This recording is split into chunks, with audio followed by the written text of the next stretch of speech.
Palestra de Joel Goldsmith. Eu escolhi você. Tape 556, parte 4, tradução de Rosilda Rocha. Em qualquer empreendimento, o sucesso reside no desenvolvimento de nosso discernimento espiritual a um ponto onde podemos contemplar o Cristo, o Filho de Deus ressuscitado no homem. Ressuscitado para fora desse túmulo de mente e corpo. A mente do bem e do mal, o corpo de carne. E assim, isso nos leva ao assunto da cura espiritual. Tudo isso está englobado no viver espiritual e agora precisamos trazer isso para a cura espiritual. E aqui você vê, uma grande separação precisa ser feita de qualquer coisa que tenha sido sua experiência anterior. Se tiver tido o tipo de cura espiritual que é usado em muitas igrejas, onde você ora a Deus para curar o Senhor João, precisa acabar com esse hábito. Não está funcionando, realmente não está funcionando muito para aqueles que o usam, porque eles mesmos estão buscando uma forma mais elevada. Se vem fazendo isso através do meio mental, de descobrir o erro no pensamento de seu paciente, tem que abandonar isso, porque não há erro algum ali. E se encontrar algum, é porque você o colocou ali. Não existe erro algum no pensamento de seu paciente, porque seu paciente tem a mente que estava em Jesus Cristo. Seu paciente tem o Filho de Deus habitando nele. Não existe mal nele de forma alguma.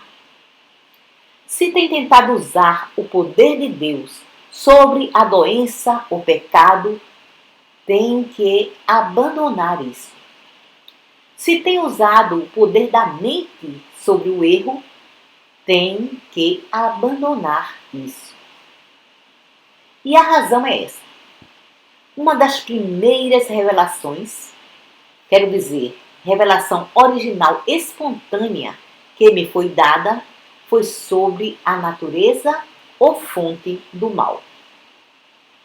Foi-me mostrado a fonte de todo o mal e como enfrentá-lo.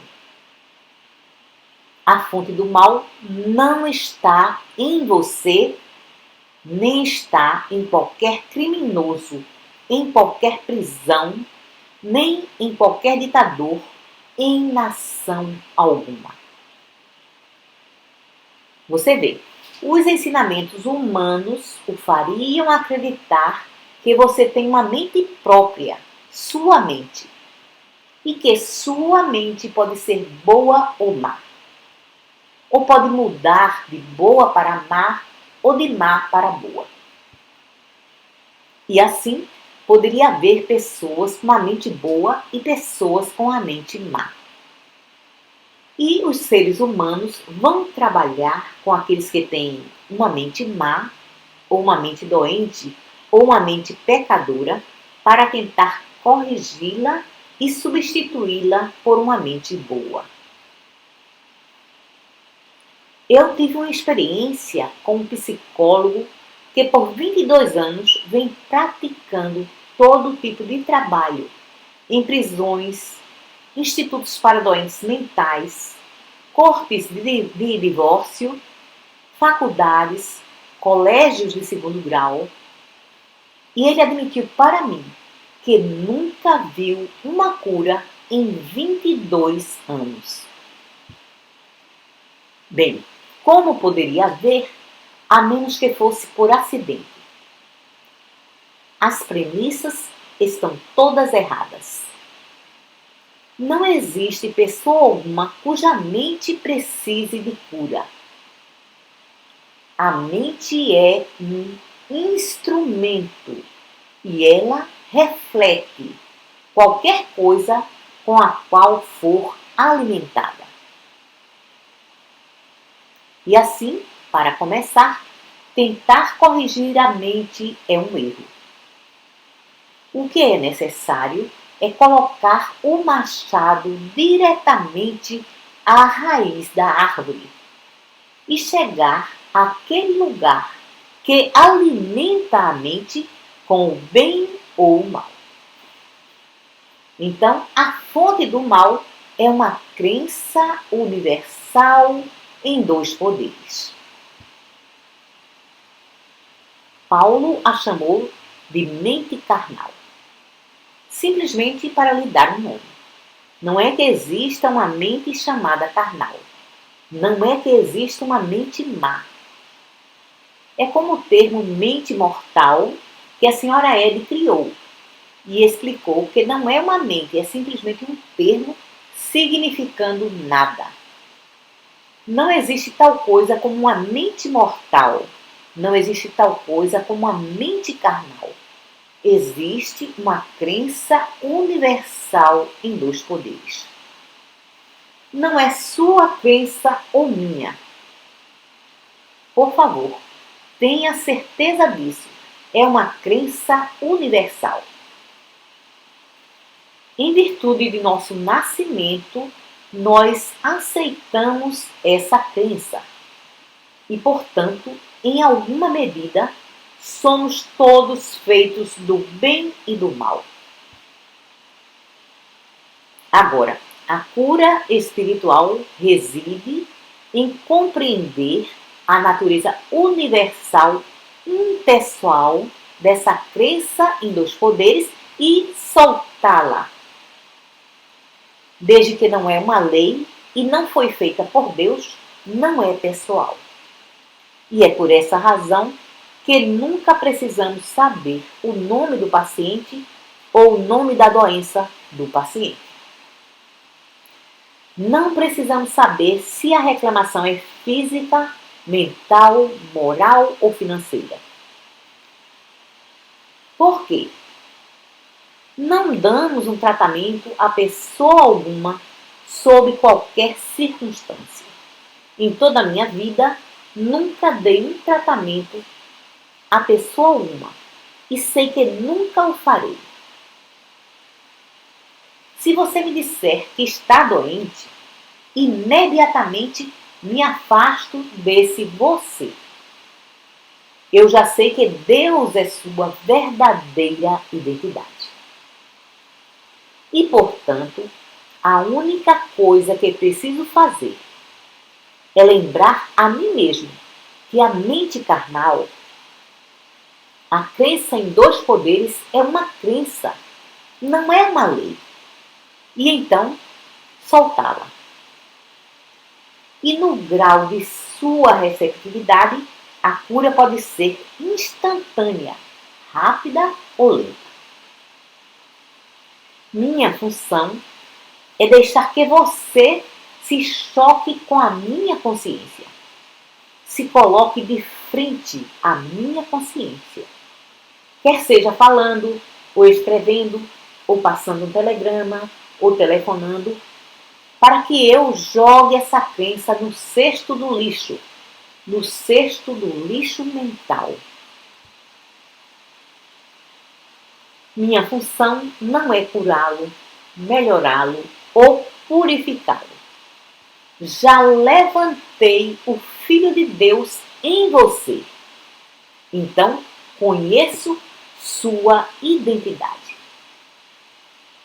Assim, meu próximo passo é estar certo de que não aceito qualquer aparência de pecado, doença, falta ou limitação como sendo qualquer coisa que não seja simplesmente uma imagem no pensamento, um quadro hipnótico, um falso sentido de um ser separado de Deus ou de uma lei separada de Deus. Agora, não posso esperar até que me peça ajuda para fazer isso. Preciso viver nessa consciência 24 horas por dia, até mesmo quando estou dormindo. De forma que, se estou no Havaí e você está em Nova York, e existe um fuso horário de 5 ou 6 horas, posso estar dormindo quando seu pedido chegar. Mas sua cura deve acontecer naquele instante. Porque a minha humanidade não irá curá-lo. Meu conhecimento de que você está pedindo ajuda não irá curá-lo.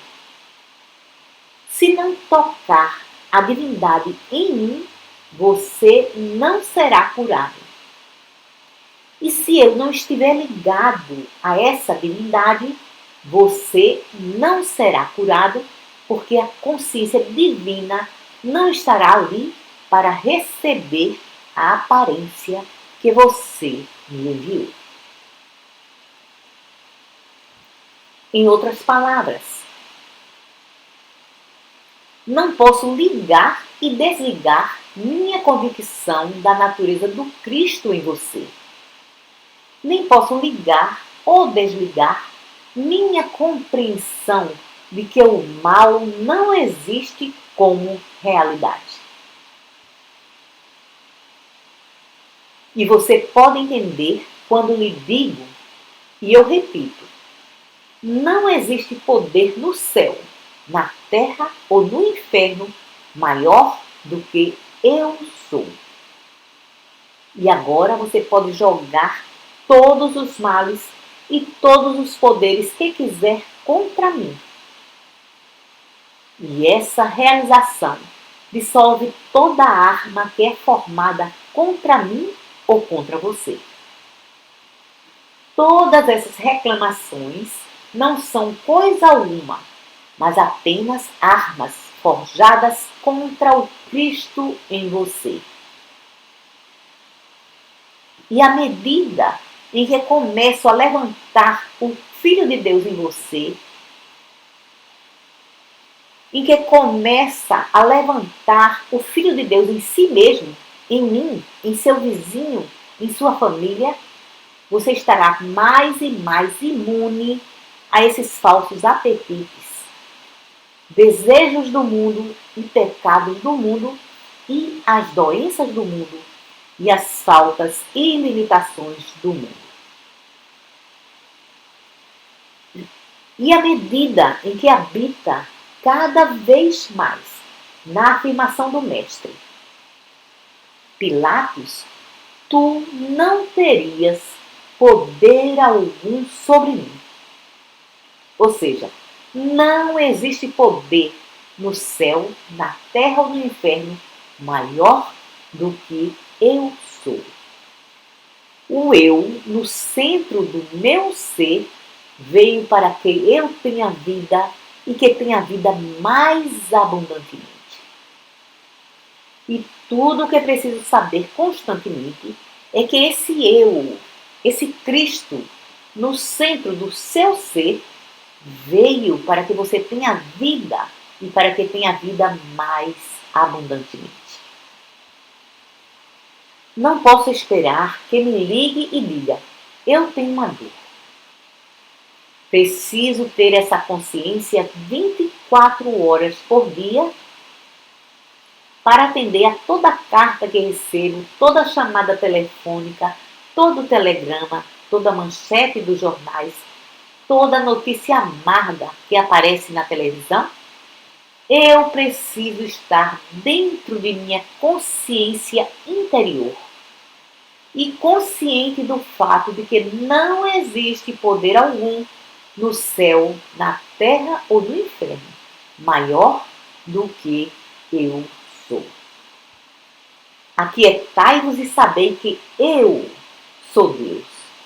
Nenhuma arma formada contra mim prosperará. Eu, no centro do meu ser, sou Deus.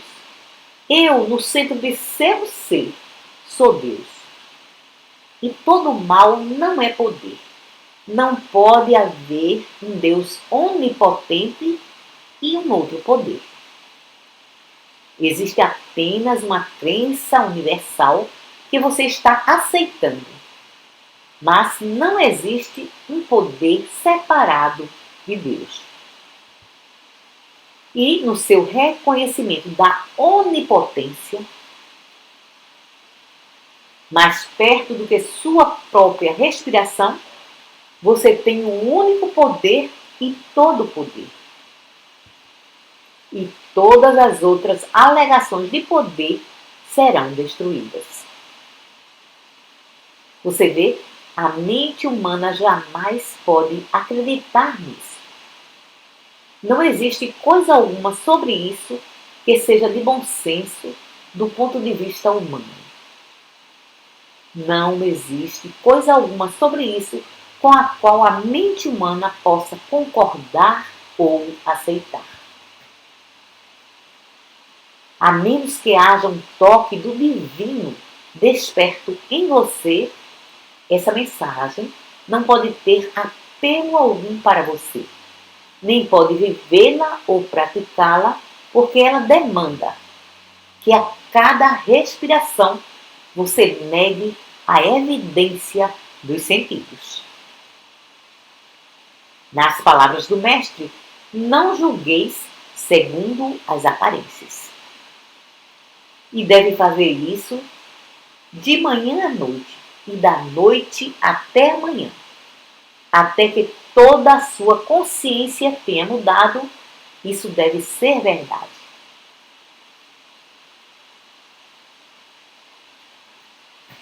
Agora, finalmente, vocês lembram que começamos dizendo que no princípio eu tinha toda a glória da mente divina. No princípio, antes que existisse esse mundo adâmico, porque Deus, meu Pai, é também Deus, o Filho. A consciência de Deus é a consciência individual. E, portanto, a infinidade é a medida de minha consciência. Agora, não existe limite para a demonstração de um viver harmonioso e alegre que você pode fazer, exceto qualquer limitação que você queira colocar em Deus como sua própria consciência. Assim, a meditação se torna a nossa ferramenta principal, a habilidade de ir para dentro e realizar que o reino de Deus está dentro de mim. Eu tenho acesso dentro de mim mesmo à infinidade, a todo o reino de Deus. Não é provável que eu possa retirar dele qualquer invenção, porque minha natureza não está nessa direção. Não fui ordenado por Deus dessa forma. É mais provável que estarei retirando mais e mais da sabedoria espiritual, dos princípios espirituais, da graça espiritual.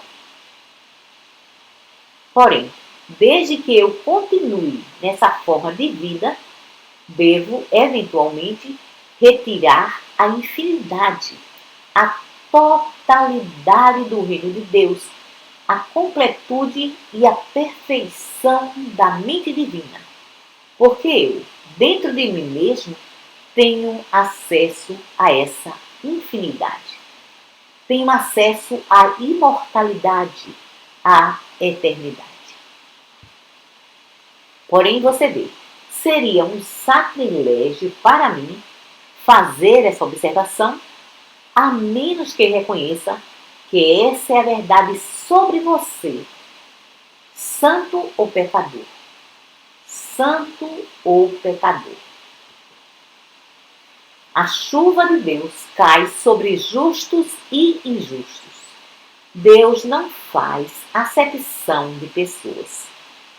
O reino de Deus está dentro de você. quer o mestre estivesse falando sobre o seu povo hebreu, ou Paulo falando aos pagãos da Europa, o reino de Deus está dentro de você. E é necessário o meu reconhecimento disso para que o levante em você. E então é necessária a sua aceitação para que se volte para dentro e abra um caminho para que o esplendor aprisionado possa escapar.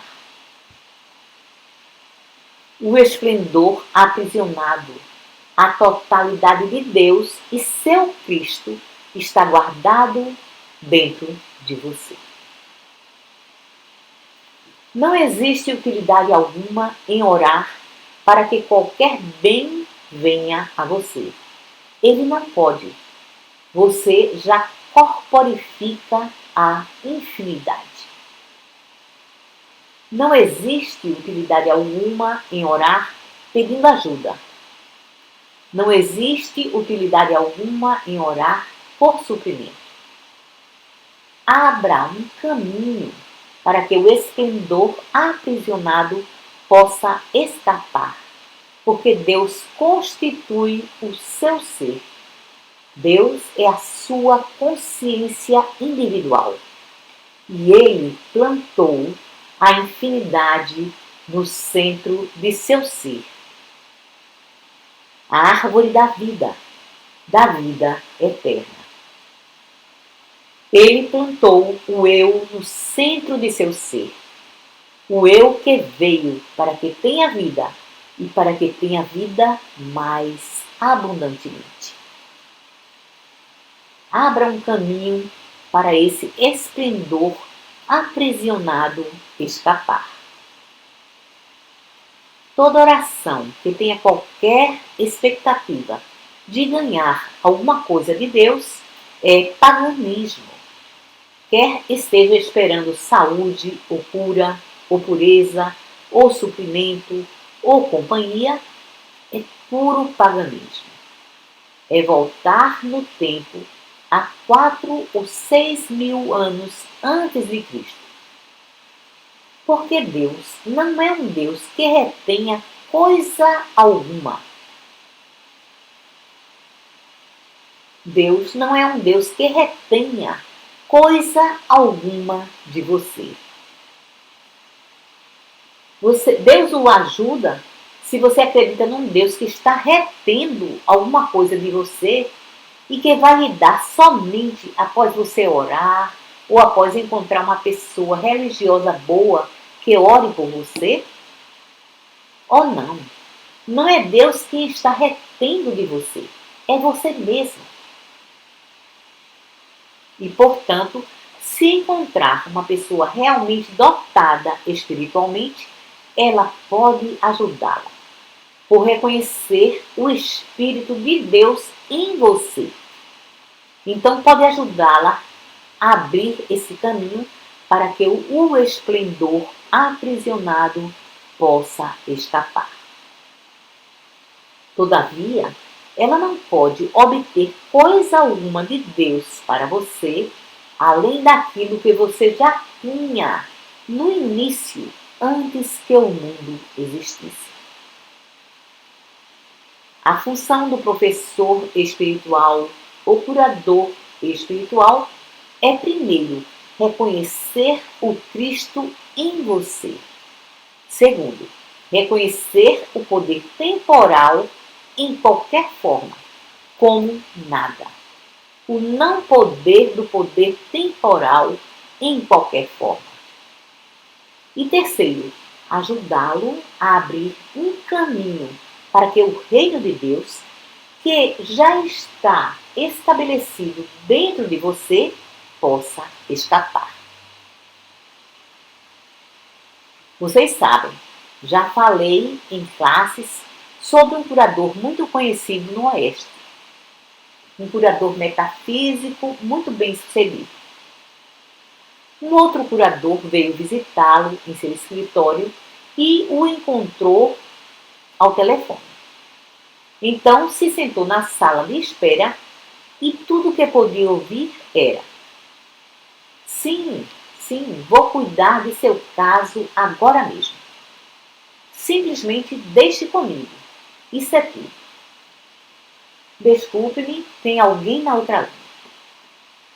Sim, ok, vou cuidar disso. Simplesmente deixe comigo. Oh, tem alguém na outra linha, desculpe. E isso continuou por algo em torno de meia hora. Finalmente, o curador visitante ficou muito amedrontado. Saiu do escritório e me telefonou. Posso vê-lo imediatamente? E então me contou sobre essa experiência.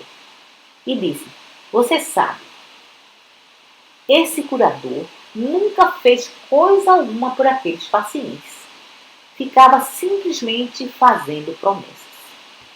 Então eu disse: bem, você vê, eu o conheço tão bem e posso lhe dizer isso. Ele tem uma prática diferente da sua. Ele não tem pessoa alguma doente em sua prática. Oh, esse é o segredo. Sim, um professor espiritual, um curador espiritual, eles não têm em frente a eles pessoas doentes, pessoas pecadoras, pessoas desempregadas, pessoas pobres, pessoas velhas. Porque eles não são realmente professores ou curadores até que o Filho de Deus tenha sido levantado neles. Até que esse discernimento espiritual tenha sido levantado de forma que realmente possam dizer: oh, eu sei quem você é, o Filho de Deus, o Santo de Israel. Isso é o que constitui o praticante, o curador espiritual, aquele que foi ordenado do alto. Espere, espere na cidade. Espere, não saia para pregar e praticar. Espere até que seja ordenado do alto, até que o Espírito vivo venha a você e possa olhar em torno e dizer: que mundo glorioso! Não existe uma doença ou pecado nele. Esse deve ser o reino de Deus. Oh, esteja certo de que sua visão humana, da mesma forma que o mestre, vê o aleijado, aquele que teve que levantar, e o homem cego que teve que lhe abrir os olhos, e os pobres que teve que alimentar. Oh, sim, sim, para o sentido humano você ainda vê isso. Porém, existe alguma coisa interior ali. Existe uma graça interior, um espírito interior que diz: não acredite no que seus olhos veem. Muito obrigada.